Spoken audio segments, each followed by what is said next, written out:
கடவுள் கொள்கையை பரப்புவதில் காமச்சுவையை அதிகம் கையாண்டது சைவமே வைணவமே.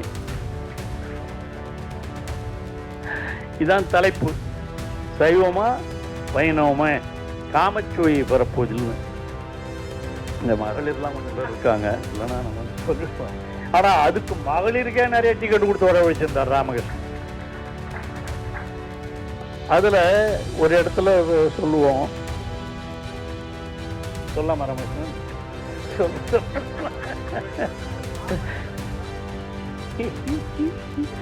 அதுல சொல்லுவோம், ஒருத்தன் தப்பா நினைச்சுக்காதீங்க மகளிர், ஒரு விலை மாதவியின் வீட்டுக்கு ஒருத்தன் போறான். போகும்போது அங்க அந்த அம்மா கேட்குது, நீ பார்த்து நீங்க சைவமா வைணவமா அப்படின்னு கேட்குது. அவனுக்கு ஒன்றும் புரியல. அவன் பணம் எவ்வளோ 5 கொடு 10 கொடுன்னு கேட்டான்னா ரைட்டு.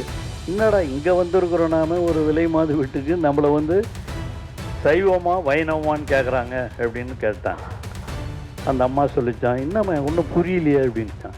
ஒன்றும் இல்லை, சைவம்னா இப்படி வைணவம்னா இப்படின்னுட்டான்.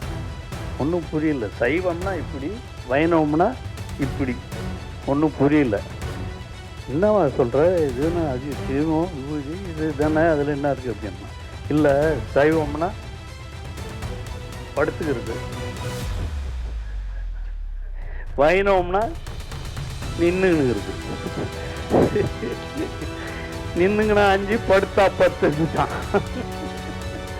இதெல்லாம் இப்போ அந்த அடல் சொல்லி பட்டிமன்றத்தில் நாங்கள் பேசி இந்த திராவிட இயக்கத்தினுடைய கொள்கைகளை பரப்புவதற்காக எடுத்துக்கொண்ட நடவடிக்கைகள்.